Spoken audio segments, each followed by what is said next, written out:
Hello, everyone. We're going to give it just a couple more minutes. We'll probably start around 6:31 as I want to make sure that people get into the presentation. So I appreciate everyone's patience and we'll get started around 6:31. Thank you.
Okay, I think we're ready to get started. I know more people will be jumping on as we get going through this presentation. Our goal here tonight is to give you the same presentation that your students or your children received during the school day today. Mr. Fallon and myself, we both did a presentation first at the Andrews and then at the McGlynn. And our goal here is to make sure that our message is coming across through all our stakeholders, because our incoming ninth grade or our rising eighth graders are probably one of our most important groups that we tend to focus on when it comes to course selection. So for those of you that don't know me, my name is Paul DeLeva. I'm principal of Medford High School and Medford Vocational Technical High School. And like Mr. Fallon, if you're on, if you wouldn't mind introducing yourself.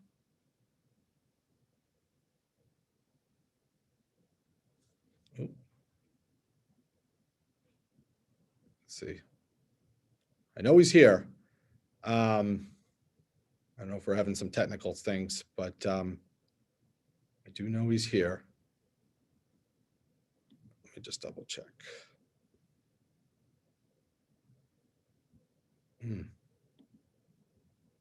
Oops. Sorry. See if that works. Can you hear me now? There we go. All right. I was like, I'm here. Oh, now my dog's oh, relax. Now the dog's going crazy. Hello, everybody. Chad Fallon, Principal, Medford Vocational Technical High School. Nice to see you all. Okay. Let me get this out of the way and we'll get started. So tonight, our main goal is obviously to talk about course selection for your children. We're going to go over graduation requirements. We're going to go over what's required for core subjects when you enter here as a freshman, what you have for options for your non-core subjects for freshmen, and then how the process itself is going to work. So these are our main focal points for tonight. So if you look here, this is actually pulled from our program of studies in our handbook. These are the requirements to be eligible for a high school diploma when you leave Medford High School and Medford Vocational Technical High School. It is required that you take 4 years of English, and you have to take and pass that. 4 years of math, take and pass, but you must make sure that within your range, you are taking a geometry class and an algebra 2 class. You definitely have to take 4 years of wellness. And when I say wellness, it is a semester-based course. So half year will be health. The second half will be physical education. You're going to take 3 years of science, take and pass. And again, in the pathway, you definitely have to take and pass biology, and you definitely have to take and pass chemistry. You have 3 years of social studies that you can take. 2 years of a world language taking place, and if not enrolled in a CTE program, and I'm gonna let Mr. Fallon discuss that when we get to his portion of the program. You need to take 1 course of fine arts. You will need 4 years of community service. I mean, obviously, now that we're in COVID, we've been doing things by case basis, but we're still trying to hold to a standard of community service, but we're also understanding if students are running into problems making this actual requirement. So we waived a good amount if necessary. And again, a little bit different with, being at the middle school. I know that from grades 3 through 8, you take MCAS every year. But when you're at the high school, in order to earn a diploma, you need to make sure that you are meeting expectations or above for the MCAS ELA and math, and then also the science in 9th grade. So in 9th grade, typically students take the, take their 9th grade science MCAS test. And then in 10th grade, they'll be taking their MCAS ELA and math test. Again, a little bit up in the air for this year. Just making sure that COVID protocols are being followed. So when we have more details, we'll send that out to our current students that are here. And then finally, if you look down below, if you're a CTE student, the additional requirements that you have is that you have to make sure that you have your 10 hours of OSHA certification when you leave on the vocational side. So one thing that's a little bit different that most students prior to coming to the high school is you've never really had credit-based classes. And the way that the credits work is that when you finish your course, your final grade, you're allotted the amount of credits for passing. So if you get D- and above in a course, you're going to get those credits to make sure that you're in the correct status. So what do I mean by that? If you were in a math course and let's say you're getting a B+, you're going to end up with 5 credits based on you passing that course. Same if you got a D- in the same course, but we obviously are trying to strive for excellence. So, going up on the further end. Everybody starts a freshman at like 0 credits until they finish their freshman year. So in order to move into a sophomore status, there's got to be a minimum of 26 credits to move into that next status. Things that we tend to, take care of too. We're watching things. We don't just let everybody flounder towards the end. We really take a look to see if someone's struggling and what we can do for interventions to try to adjust that so people stay on track on a 4-year graduation. So moving on, so after your sophomore year, then you need to have 54 credits so that you can become a junior. And then in order to go through your senior year, you need to have 80 credits from there. So then when you totally finish, you're at 112. Now, some students have definitely gone above and beyond the call of duty. And in some cases, they get their credits done a little bit early. So we try to find alternative things like dual enrollments in colleges. We have partnerships with Tufts and Bunker Hill. That's some things that we've done in the past. And as well as I know Mr. Fallon will talk a little bit about co-op moving forward. So he's got, we have options for students that are over their credits, but are still within their senior year.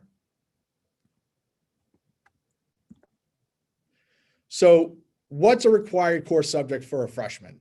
And I think this is something that's basically generalized for freshmen. There's not a lot, if what you understand when you come to Medford High School, your courses are pretty much set out for you.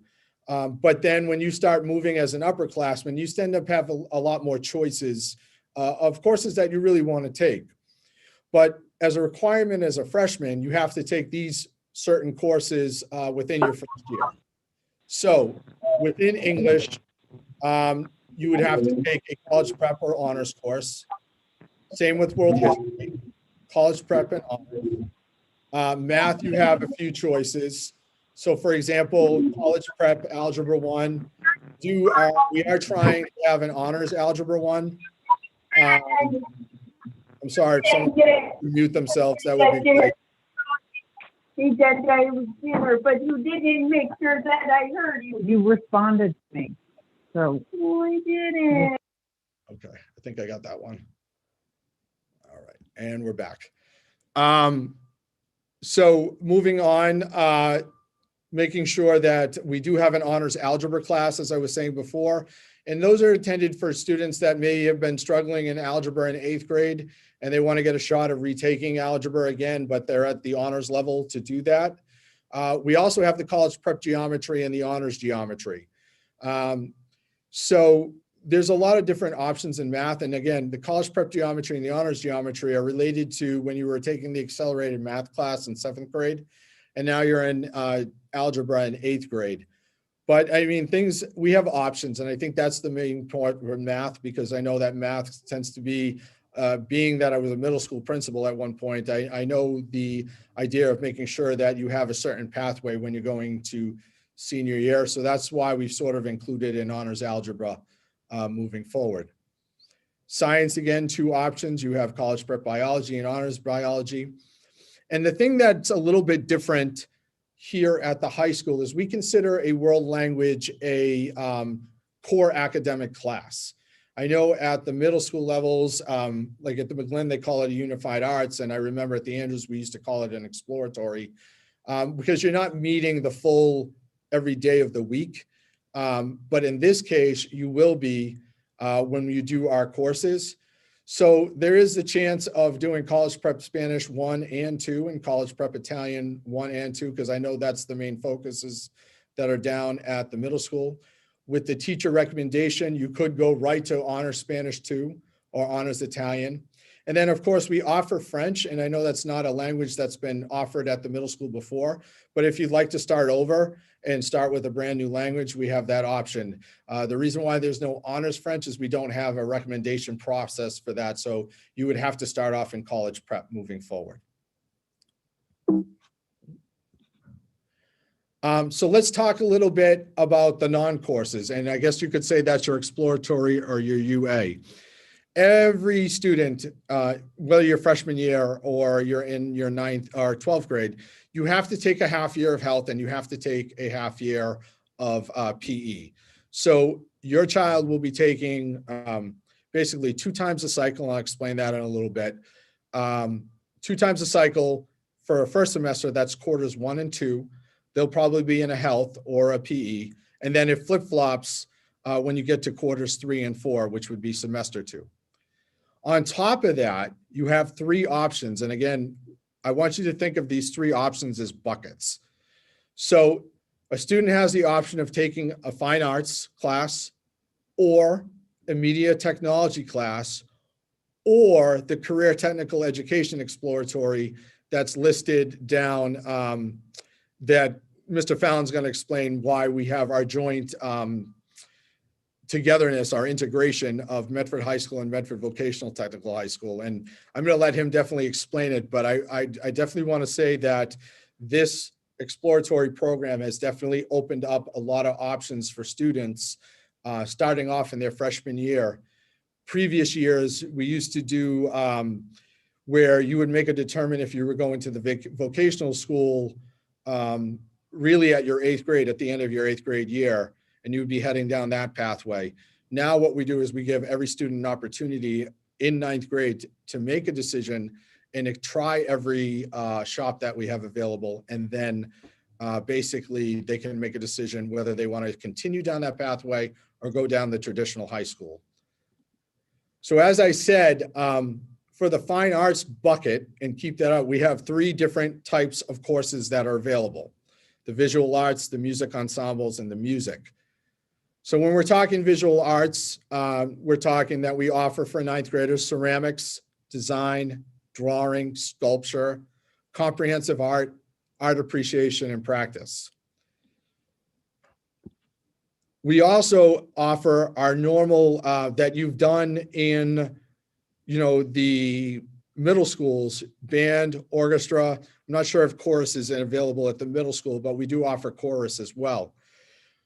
What I want to make sure that everybody's clear about is that if you want to do the CTE exploratory, you're not going to have these options moving forward.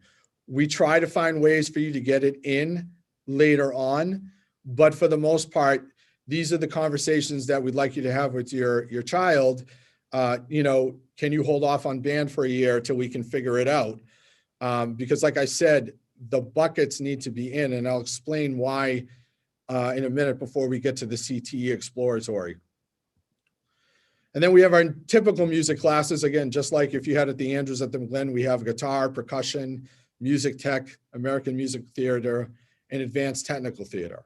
So that's one big bucket of one choice. Then the second choice really is the media tech options. So if you don't want to do art and you want to do media tech, here are your options here. You could take a media literacy course, you can take a digital literacy course, you can take a web design course, or you can be part of our student technology help desk.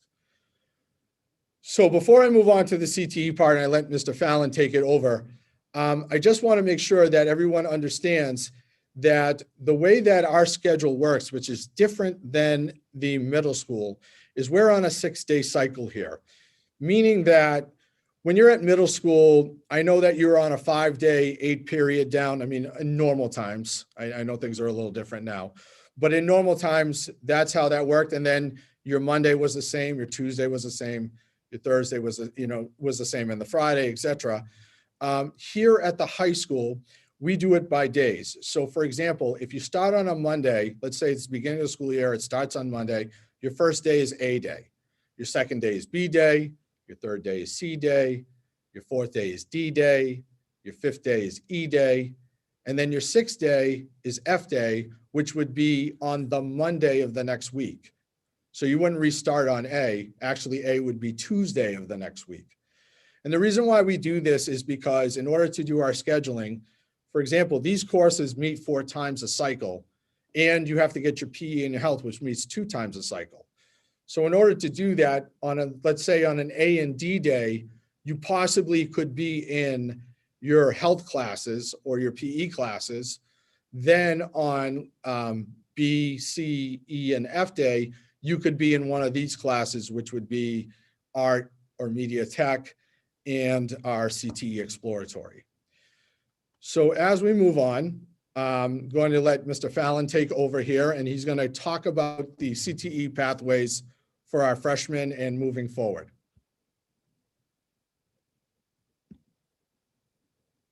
Oh, I might have you stuck here. There we Can go. you hear me?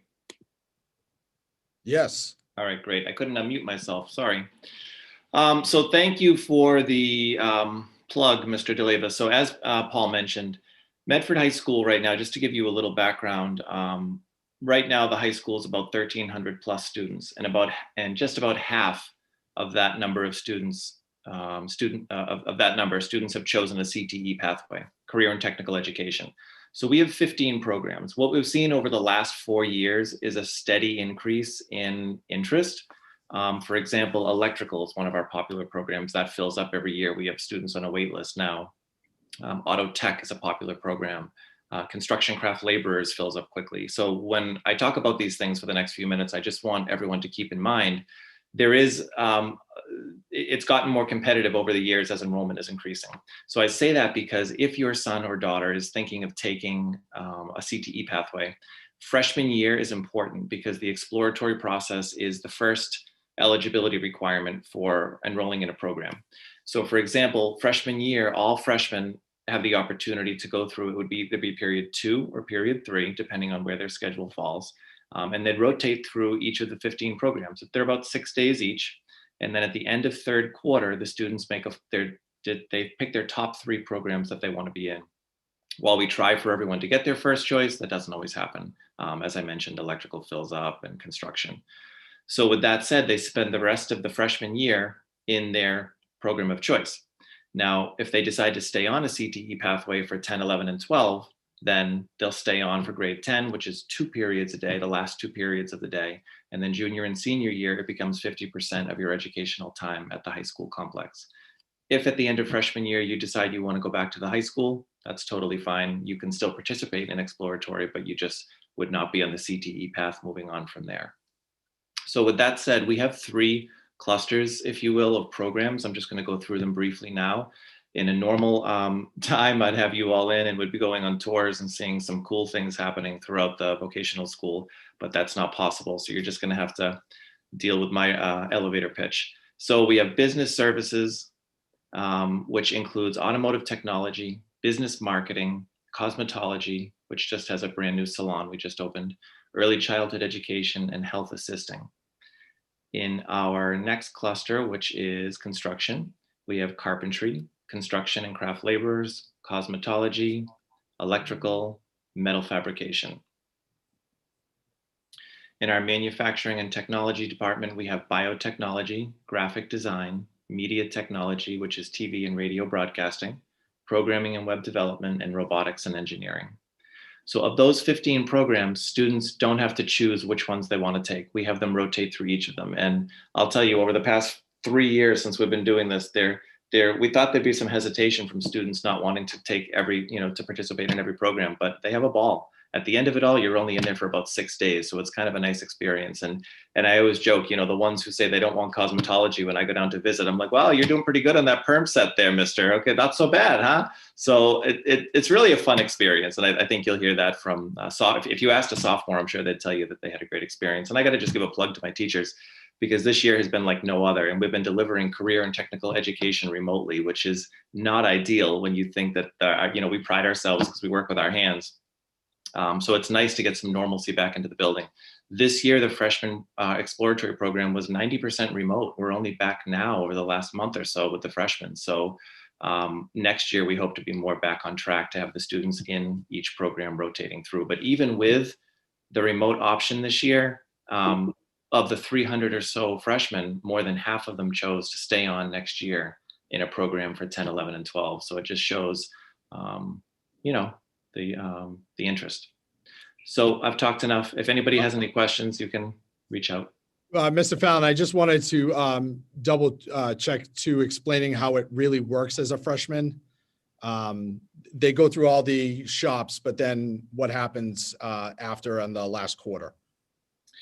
So at the end of third quarter, students will make their selection of their top 3 programs, and then we place students in that program for the last quarter. And then if you want to stay on as a sophomore, you can stay on the CTE path. And if you want to go back to or continue on a traditional high school pathway, you do that as well.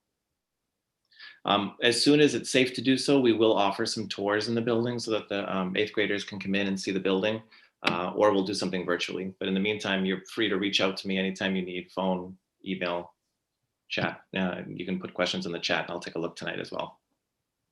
Great, thank you so much. So moving forward, I just want to kind of go over how the process is going to work. Obviously, there's going to be some online pieces, but there's also going to be pieces where your guidance counselor at the middle school is also going to help guide your child moving forward to make sure that their course selection is working correctly. Sorry, I'm just going to pin myself here. Give me 1 second. I don't know what's a little bit different today. So what's going to happen next is basically next week, the 8th grade teachers are going to make recommendations for your child to take courses up here at the high school. Their main focus is going to be honors or CP. If you noticed all the options that were there from the beginning, those are the main recommendations that happen. And what I want to make sure I make clear to everybody is people have to understand that a recommendation doesn't mean you get a selection. So what I mean by that is there's going to be opportunities for you to have a conversation with your child. I think the first part is for you to able to see, like, what did your teacher recommend for you? I have a daughter that's a junior, and I can tell you that we've had conversations, I've seen recommendations, and I've basically had conversations of, basically what I know of her academic ability and how she feels on certain courses.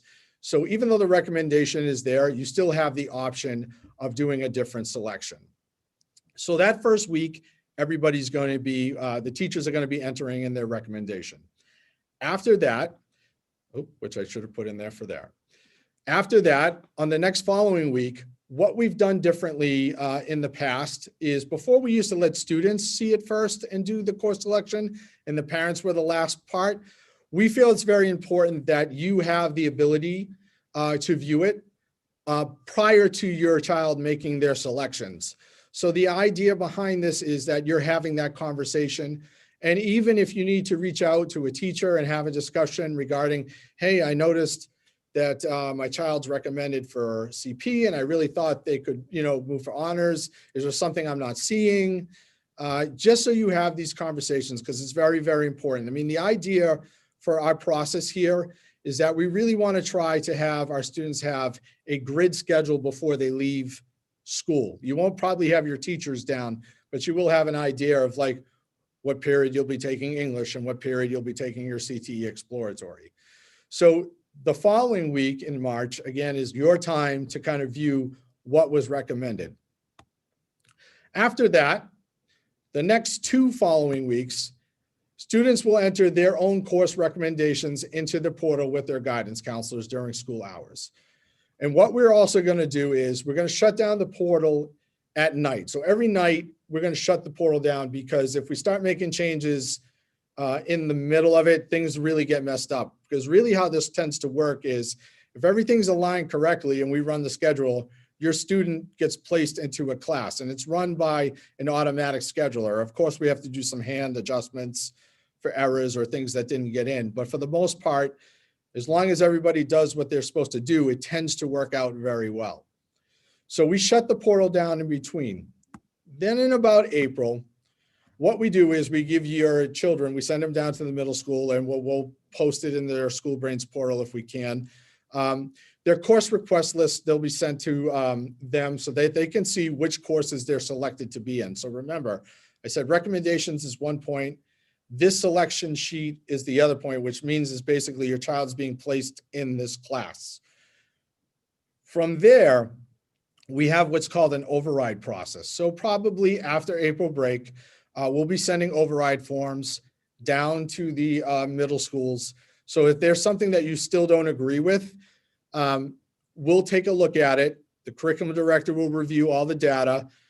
It'll go to my desk, and then I make the approval whether or not we can move forward or not, or we have those conversations. I think those conversations are important, and we definitely need to have them, again, because our 8th graders are rising. We really do care about them. But we also want to be mindful that we don't want to set students up for failure too. I never said it before, but there's things that count, GPA, things of that nature that you have to be mindful of when you're graduating here and moving to a university or college, or even going to a trade. We just want to make sure we're setting people up for success. So that being said, I'm going to stop sharing my screen on this, and I'm going to open up something else, and then we'll do some Q&A. So that being said, what I want to do is, okay, I want to share again. And this is the sheet I want to share. Okay, so this is the sheet I think I emailed most of you, and if you didn't get it, I also emailed the principals and the guidance counselors at each middle school, because we want to try to do a paper version as well as a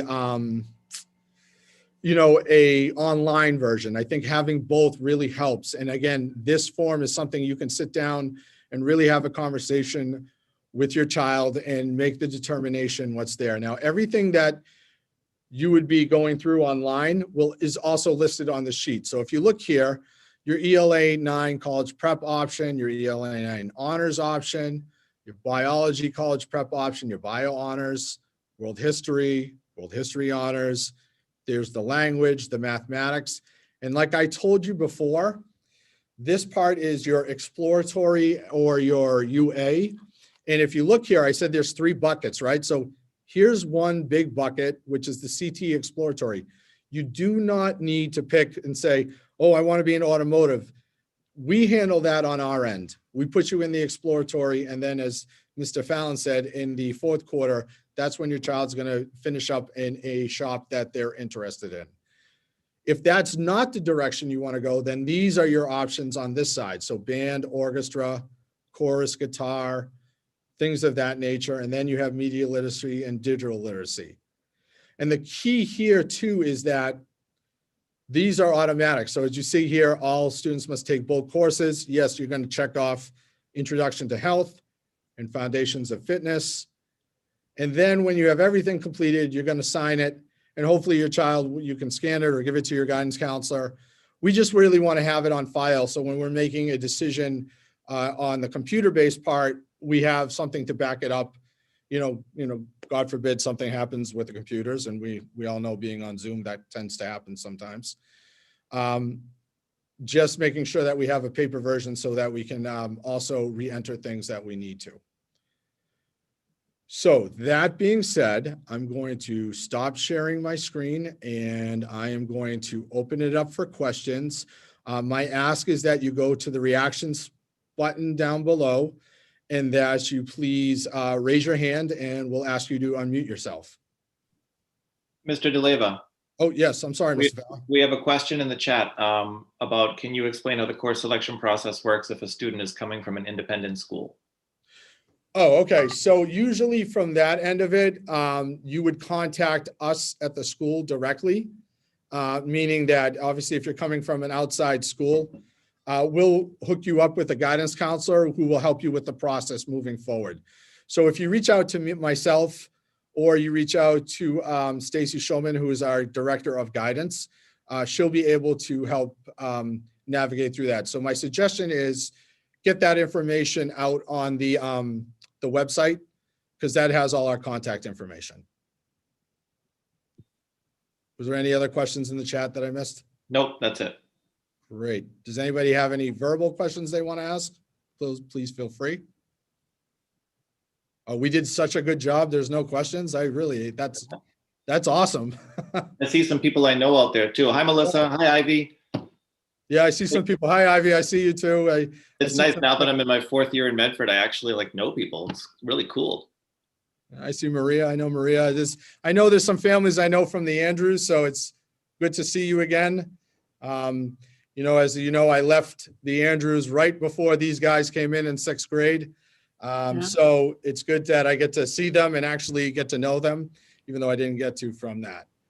I was laughing with the 8th graders today because it was the first time I've done a Zoom assembly, but they were so funny because we would say, hello, then you'd get like 15 hi at the chat box. I'm like, wow, you guys are on your game. Yeah, they were great. They were we really enjoyed it. So we'll do some verbal, and then I see some more in the chat. So let's start with Claire, if you could unmute yourself. Oh. Nope, Hi, I have one quick question about the bucketing for the fine arts.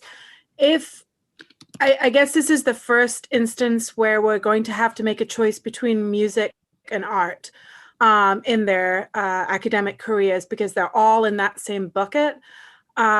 If they choose to continue with band, so I guess my question is there any extracurricular band activities that could replace taking band? I mean, they've been doing band for 8 years, and it seems a shame to stop now. Yep. But at the same time, I don't want him never to take art ever again. So what are the options for future years to do an art as a UA? And then what are the options outside of the academic area to do some things that they're not going to choose? Right. So I think one thing to put into perspective is your initial choice doesn't mean you're locked into that initial choice after freshman year. So the options do open up.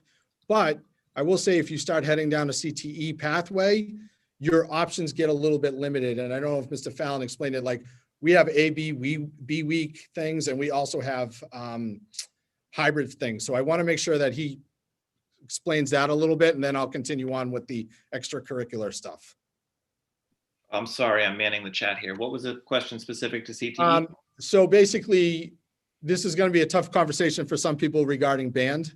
Oh, having to choose. Okay. Choose, because they've been, and that's true, they've been doing band and orchestra, some students as well. So making that choice, and then what options we have. I know we do have extracurricular. We do allow like an extracurricular band, because we don't want to end that part of it, but that's like after school things as well. Yeah, I mean, a band is available, but that's really it. I mean, there's extracurriculars like the drama club, but a student on a CTE pathway, unfortunately, because of the schedule and 6 hours in a day, we don't have the time for the electives, because a student in a CTE program is taking their academics on 1 week and they're in their vocational program in the other week, all except 4 of our programs. 4 of our programs run every day.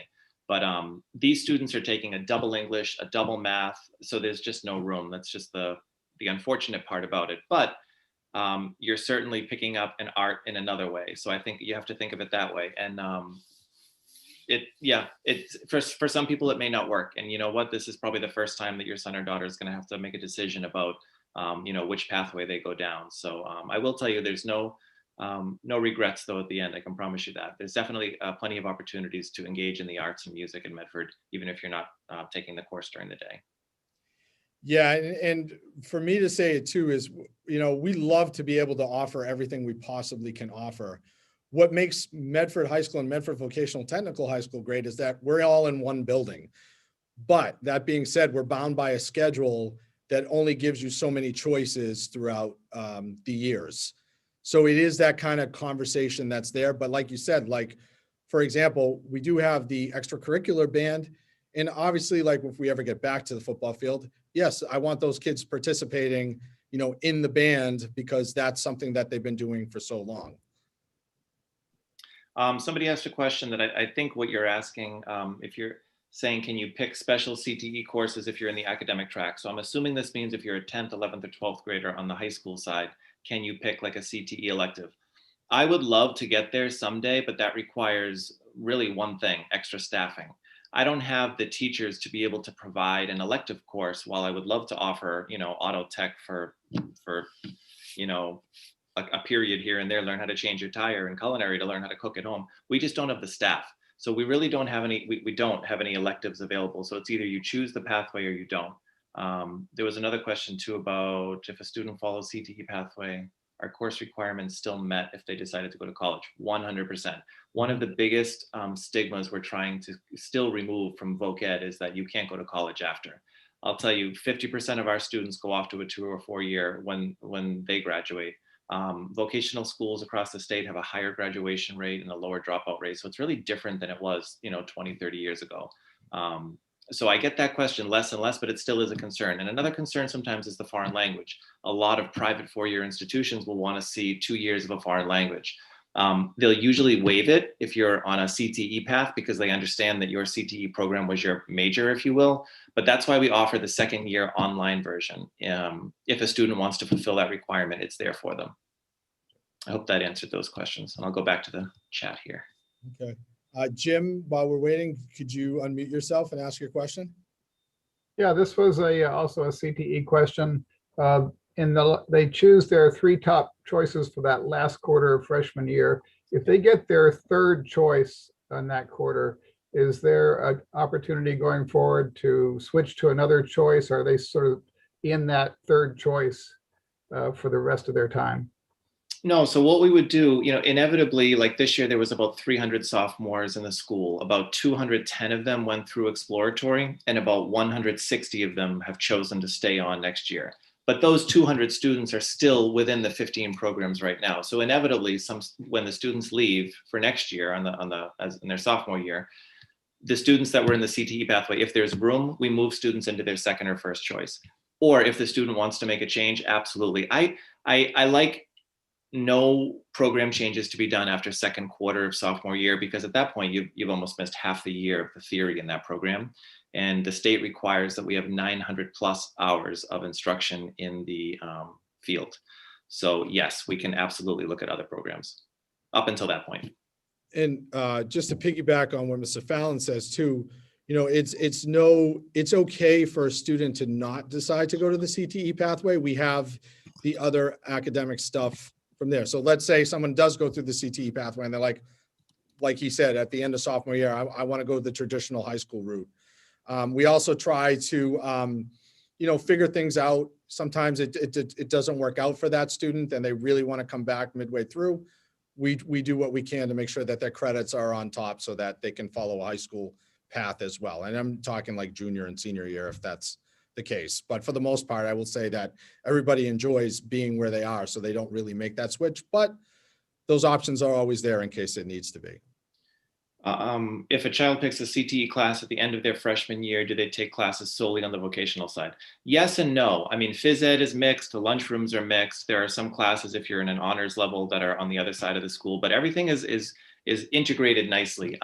Junior, senior year in most of our programs, because it's the week on, week off, yes, most of those teachers are on our side of the building because they teach vocational students just because of the schedule. But there's some nice integration happening in the high school complex that feels really good. Online language, basically, yeah, it's just an extra there if you need it. It's not a requirement, but you know, I might do it myself if that means I can check off the box for the second year of a foreign language. It would only help me when I'm applying to colleges. So yes. Can someone take all of the same academic courses if they also do a CTE class? You will still do all of the required academic courses as defined by Mass Core and to get a high school diploma. The CTE is really extra. There's no room for electives though, if that's the question. You're basically just getting the core academic courses, your English, your math, your history, your science, your phys ed, and your CTE pathway. Right, and when you start moving forward and you keep going as your upperclassmen, in some cases, you know, some courses we call them hybrid and you're taking up 3 periods a day. So what we've also done is a little bit as a shift is, remember I said you need to take biology and chemistry. Well, a lot of our shift of going bio first was to allow that our CTE students could take a full year of chemistry and then finish up their 3rd year of social studies and still continue with their shops as well. And that's on the hybrid side. And then we have the AB academic week, which then, you know, there's shop on for 1 week and then shop off where you're doing your academics. And then that has all your academic courses when you're off. So just wanted to make sure that that was clear. And the online language question, that I was referring to CTE in case anyone, I know somebody had said that they were referring to CTE, so was I. That's something that's, we really designed that solely for the CTE student. So they can take it online and it doesn't impact their school day at all. And we do have support for those students too. We have a teacher that meets with the students after school to check in because part of learning a language is obviously the conversation. Student activity list, yes, that's pretty fair. That list is a pretty fair representation of what would be happening on a normal year. Yes, and to be honest with you, obviously this is not a normal year, so we are offering activities, but obviously, you know, they're very, very, very limited. We do have the color guard that just started up, as well as part of the band, but again, they're using actually spaces down at the middle school because we have things that are being spaced out here at the high school during that same times.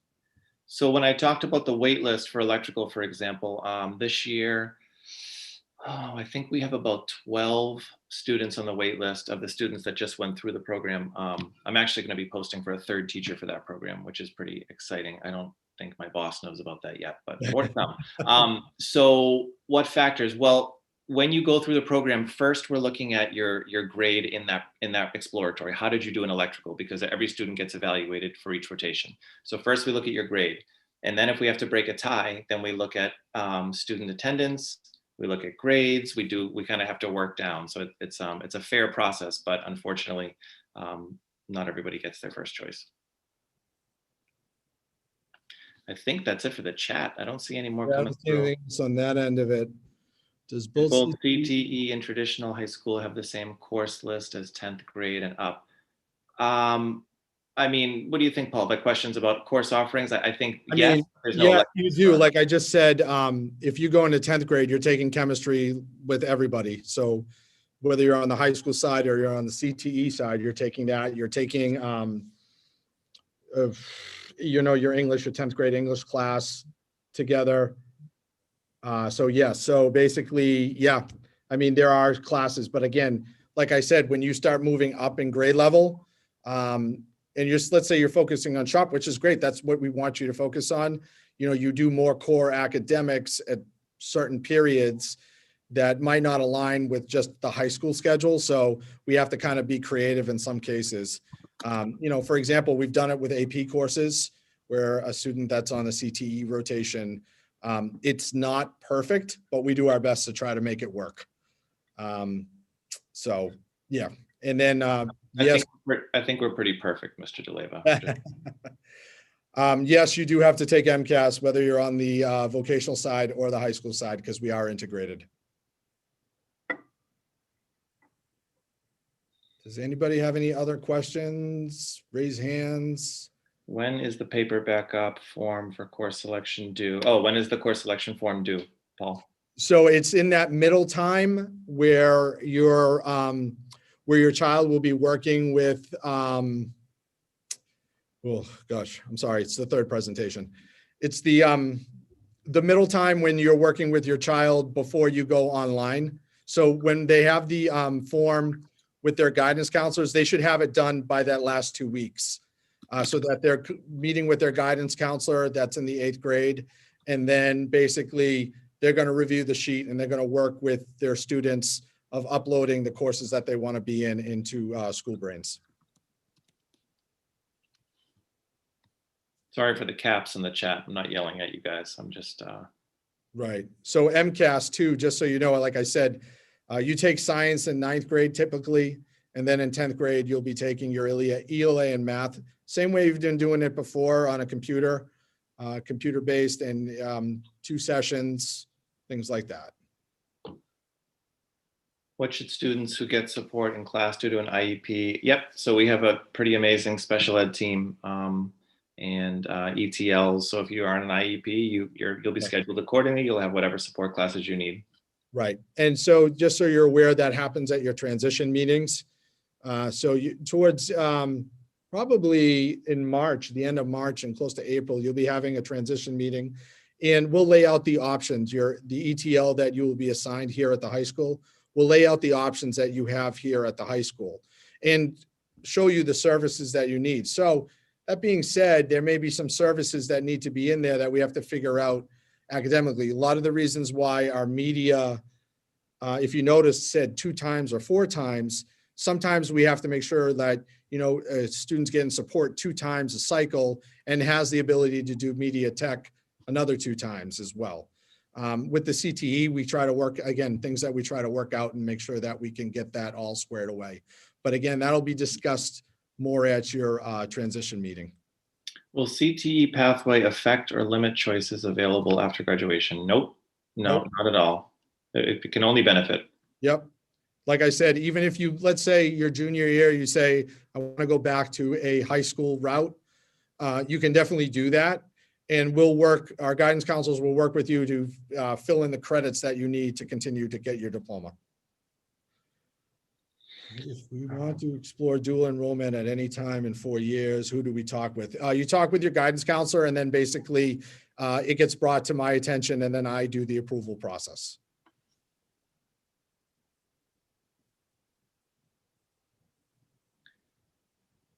So guys, it's about 7:17, almost 7:20. People are, if you feel like you've had enough, you can certainly sign off. Mr. DeLeva and I will hang out here if you want to chat or have any Before you questions. do leave, we definitely want to let you know that you can contact us anytime. I know you're not officially here at the high school, but that doesn't, like I said, that's important to us that the 8th grade process is done. And everybody has been a part of it, and including yourself. So if you have any questions for us after this presentation, definitely you can you can just definitely email us, contact us, and we'll definitely answer all your questions. I'll answer a couple of these. What is the actual dual enrollment? What's the benefit of it? You could start off with a college credit if you decide you want to do that, or you're getting more advanced coursework. And we didn't really talk about APs, AP classes that much, but I plan to do sort of a separate program for that in another time before we get moving forward. So we do offer advanced placement classes here that are also college credit. But again, we've done some unique things where some students want to take that and start their college experience. In some cases, I think those credits can get transferred over, but mostly it's to get just sort of a college experience that you're not bound by high school. I feel like if you've done everything you have to do to get a diploma here at the high school and you have time, having that experience is its own reward.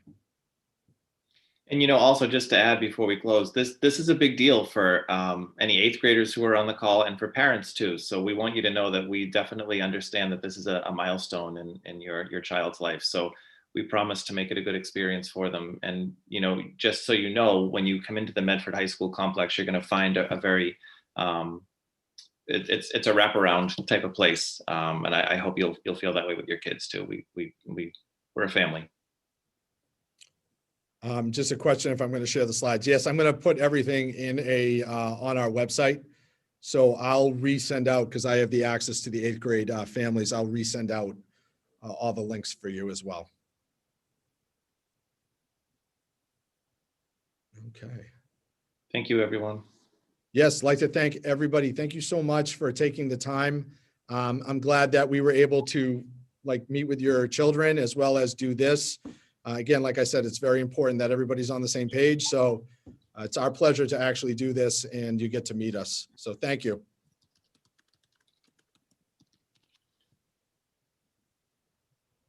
Thank you, guys. Have a good night. Thank you. Good night.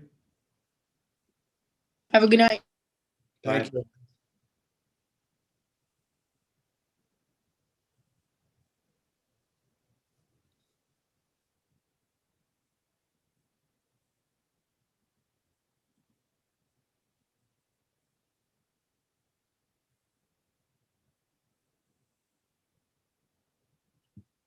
Thank you guys for the feedback. Appreciate it. Thank you. Yes.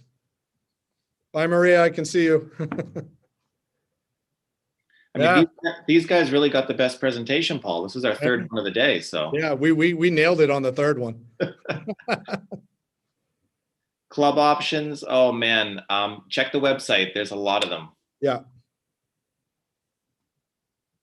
Anime, drama, robotics. We have a lot of offerings. Hopefully, we get back to some normalcy where we can continue to offer that moving forward. Chess club. Yeah, there's so many off the top of my head. I can't even. Asian club, world language club. All right, Mr. DeLeva, I'm signing off. I'll see you tomorrow, my friend. Thank you, everyone.